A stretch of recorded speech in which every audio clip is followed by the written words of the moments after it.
Hello, parents. Welcome to Back to School Night 2015. I just wanted to say thank you for coming, and I appreciate you taking the time out of your night to be here so that we can talk a little bit about the way the class is going to be run. I'm really excited about this year. There's a lot of great things that we're doing in our classroom, some things that have never been done in the district before, and in fact, in some cases, some things that have never been done in the state before. So really exciting to have you here and to see what's in front of us on this journey that we're going to take this year. My name is Joe Marquez, and this is 8th grade science. Let me go ahead and tell you a little bit about me. I do feel that if I'm going to have your kids, for 2 hours out of every day, you kind of should know who's going to be here talking to them. So a little bit about me. My name is Joe Marquez. I've been a coach here at Alta Sierra for 16 years. Seems like a really long time for me because it doesn't seem like it's been that long. I started coaching here right out of high school. I graduated at Buchanan right down the road there, and I started coaching football back in 2000. So it's been quite a long time since that job first started for me. About 8 years ago, I became a science teacher here at Alta Sierra, and I haven't looked back. I love teaching science. I love encouraging kids to look at the world in a different perspective. Kind of say that science lets you kind of peer behind the curtain to kind of see what's going on. I'm also a coach here at Alta Sierra. I coach 4 sports, one of the only 4 sport coaches here on campus. I do coach football, which I'm currently coaching now, wrestling in the winter season, track in the spring season, and then girls badminton at the very end of the school year. I do have a master's in educational technology, so I try to incorporate technology into science as much as possible. This year, we're really delving into working with digital devices and computers and really getting your kids some hands-on experiences with real-world applications of using their computer. I'm also a Buchanan area technology coach. So I coach, I'm a teacher here for periods 1, 3, and 7. But on periods 2, 4, and 6, I actually go around and sit in on other teachers' classes. And then I sit down with them and explain to them a few ways they can incorporate technology into their class. The reason I'm actually not here tonight is I just got hired at Fresno Pacific University. I'm a new professor there for them, and I'm teaching a multimedia class for their educational technology master's program. I'm also the only Google certified innovator and trainer here in the Clovis Unified School District. And we are the very first science program in Clovis Unified to try and go all digital. So I'm really excited about that part. But why are we here? So basically, I want you to understand that we are here to go all in for our students. Our number one goal is to give your students the greatest educational experience, but also an equal opportunity in the classroom to experience everything that we have to offer. And the only way that we can do that is by getting help in not only inside the classroom, but at home. And I call this the educational trifecta. We really need to see students not only working together at school, but also we need your help as parents to work with them at home, to encourage them to get their project done on time, to encourage them to get their homework done on time, to encourage them to rewatch the lessons that we learned in class if they're not quite understanding something, to encourage them to email me as their instructor and ask me questions. They really need to get involved with their education and really dive deep into it if they're going to get the most out of it. And then me as the teacher, I'm going to give everything I can, every ounce of energy I can in my body to give your students the greatest experience in science that they possibly can. My goal is not to get them to love science, but to get them to respect it and get them to see the world around them through a very different set of eyes, and a set of eyes that can say, wow, I can't believe this is possible, but be able to explain why that is possible. So that's the amazing thing. But the only way that this can happen is if we get help, not only at school, not only through the students, but also through you, the parents. You are an extremely important part of your students' educational experience, and I can really use your help to really get the most out of them on a daily basis. I do want you to understand that you will be in the loop 100% of the time. If your students receive a low grade on a test, you will receive an email letting you know just how we can rectify that situation. If your students get an A or 100% on their exam, you will receive an email telling you that they are doing a great job in class and that they should keep it up. And if they have a project due or homework due and they don't turn it in, you will be receiving an email that exact day saying what they are missing and how they can get it turned in. And if they turn it in by that Monday, they'll still receive full credit. You are going to be really involved in this class. I'm going to make sure that you receive all the communication that you need to have your students succeed in this class.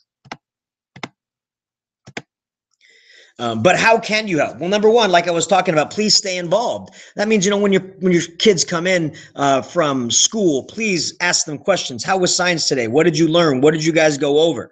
That's going to be really important for our students. And the main thing, the big thing, and the one thing I want to show you is our website. If nothing else, if you visit our website at least once a week, you will really get a great window into what we are doing in class.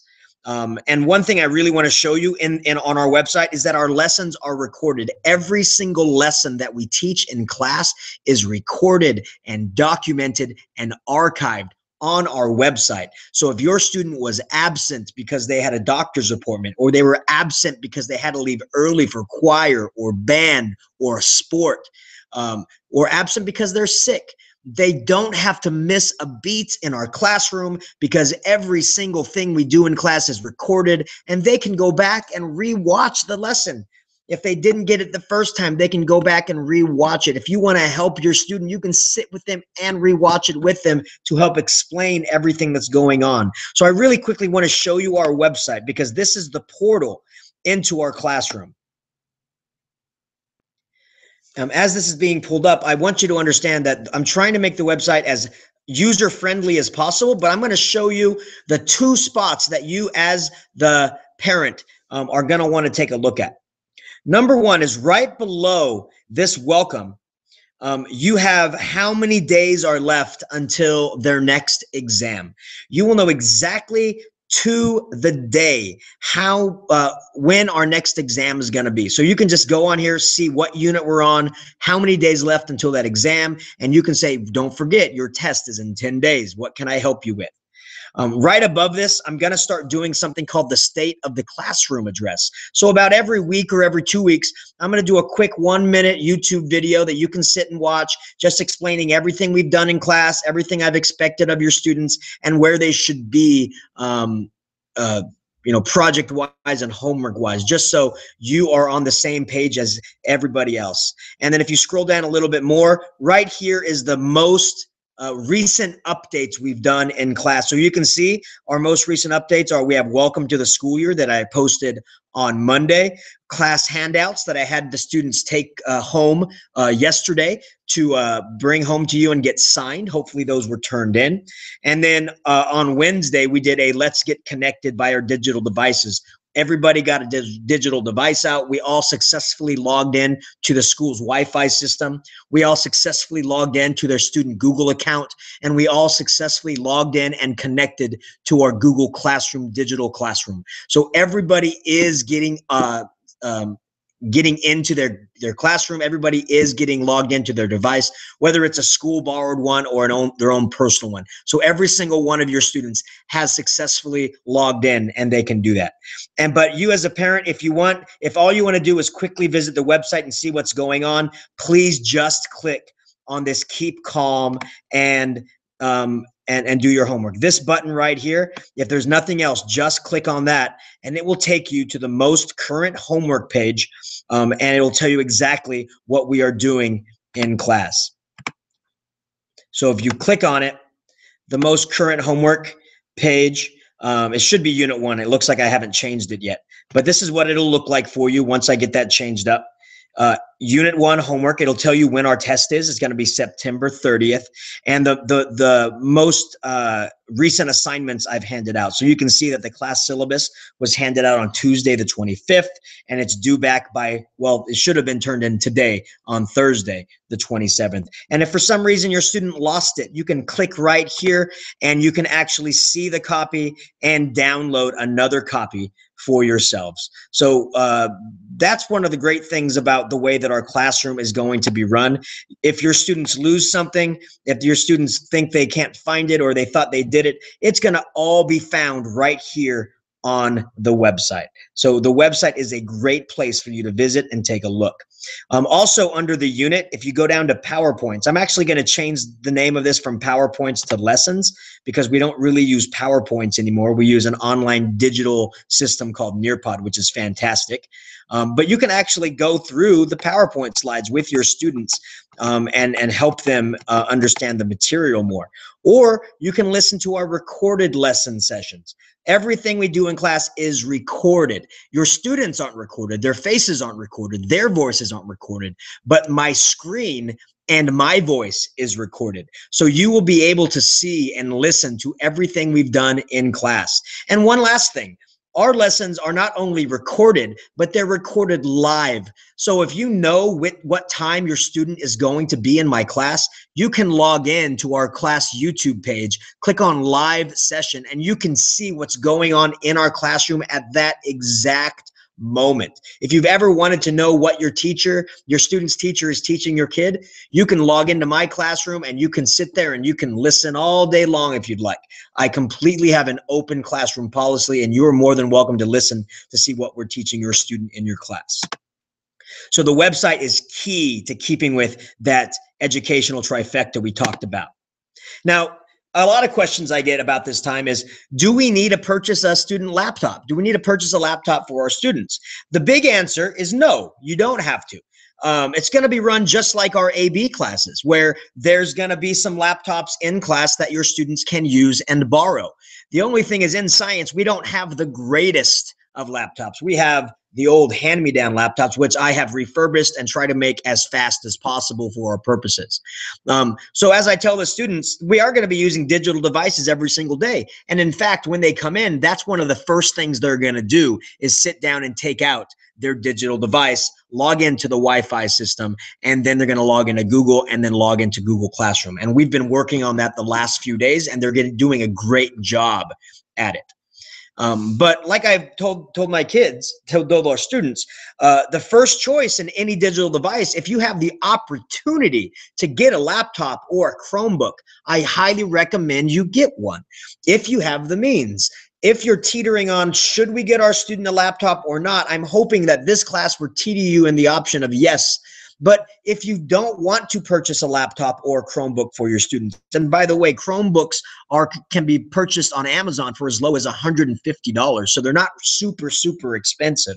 But if you can't, the best second choice is a tablet, any type of tablet, an Android or an iOS, meaning an iPad tablet would work just as fine. And the last choice, the third choice, if nothing else, they can definitely bring their cell phone to class. But when we're working on projects and assignments, I do recommend a laptop, and they will be able to use or borrow one of the classroom laptops in the back. So the short answer to, do they have to purchase their own laptop? The answer is no.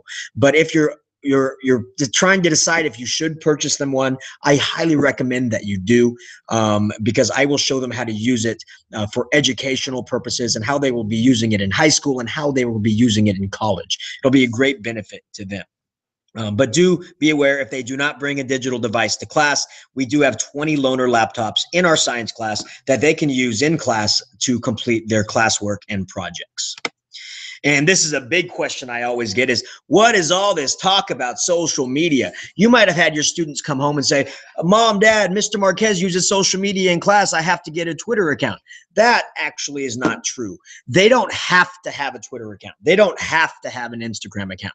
I'm recommending that if they asked your parent, the parents, to get a social media account, get a Twitter account, if you say yes, to definitely get it. If it's a family rule not to have social media until they're in high school, please do not break that rule. if you'd like to talk to me a little bit more about this, I will absolutely be happy to talk to you about it. But the reasonings behind using social media such as Twitter in my class is it's all about communication with the kids. I want them to have instant access to me whenever they can. And sometimes when I'm talking, they feel like they can't interrupt me, but they have something great to say. And if they don't say it at that exact moment, they're going to forget about it and it's going to be lost to the ages.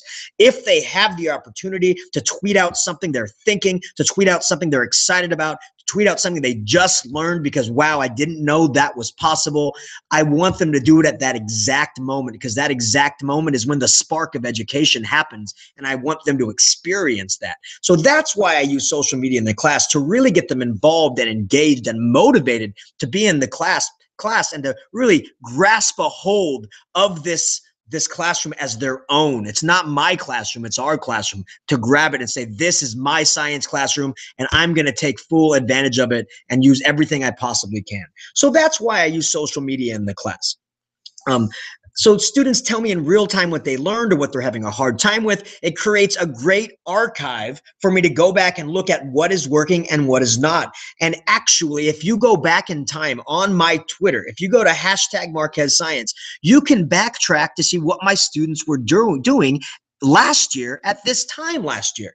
It actually creates a digital historical tutor for your kids, because your kids can go back, and if they're having a hard time with a project, they can go back, #MarquezScience, they can go back on Twitter and they can take a look at what other students were having a hard time with. And what I ask my students to do is I would like them to tweet out what they're having a hard time with, and when they finally get over that hump and finally get past that difficulty and finally get through the subject, how did they do that? And so they're giving advice in real time to future students. The future students are your students, and your students who leave that advice this year are leaving advice for my future students. So it's a real kind of a time machine for our kids to go back and get real life help from kids their exact age, but just 1 year ahead of them. It's a great opportunity for them to really use social media for a benefit, not just for, talking with their friends. I really want to open their eyes to the possibilities that technology can open to them in their education,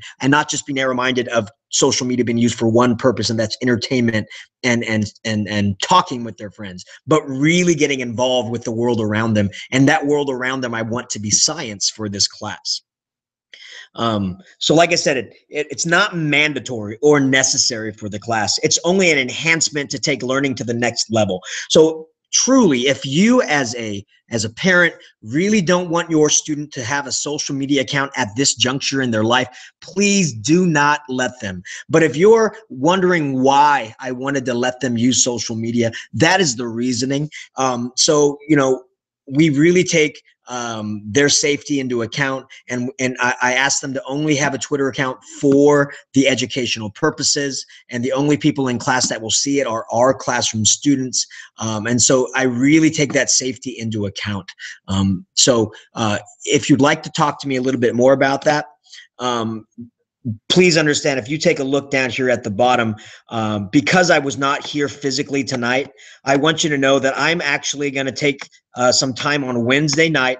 After football practice, I'll come in here, and if any of you would like to come in and talk to me about anything, I'm going to be in my room, this room, room 404, on Wednesday night. That's September 2nd, from 6 o'clock to 7 o'clock, to answer any questions that you may have as a parent for myself. And I know you're taking time out of your life right now to come to the school, and I do apologize that I'm not here, but I will take the time out on Wednesday night from 6 to 7, that if you would like to come and you'd like to visit the class and you'd like to talk to me one-on-one and ask me some questions, please feel free to come in. My door will be open for that 1 hour, and I will sit down with you, or a group of you, or just whoever decides to show up, and I will definitely sit down with you and talk things through.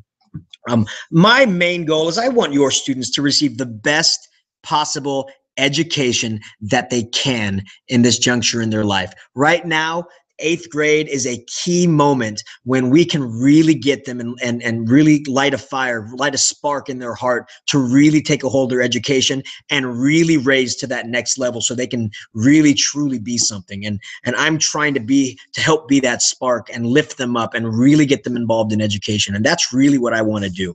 I want to teach them how to use computers and use the digital devices to make it work for them as an educational tool and not just a communicational tool and not just an entertainment tool, but a tool that really works for them. How does the calendar work? How do notifications work? How can they stay on the ball with their academics with this digital device? That's what I want to show them. And as the parent, if you can check their Google Classroom often, that'd be great. Just ask them, hey, can you log into your Google Classroom for me? And you can see what assignments have been given and if they've turned them in, if they've been late, you can definitely take that. And please use the website as a window into our classroom. Please go on and to our YouTube channel and take a look and view the live classroom and see what's going on at that exact moment. Go back and relive the sessions with your students and really help them get involved.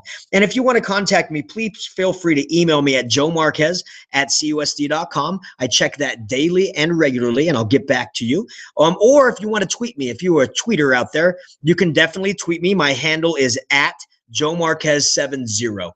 Your students will be tweeting me at Marquez Science, but you can tweet me at my personal handle, which is at Joe Marquez 70.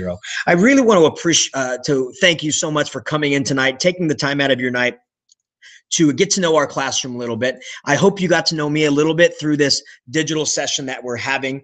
And once again, please, please, please, if you want to know a little bit more about the classroom, you have any questions for me, and an email just won't do, please come visit me this coming Wednesday night, September 2nd at 6 p.m. in my classroom. I'll be here till 7 o'clock to answer any questions that you may have.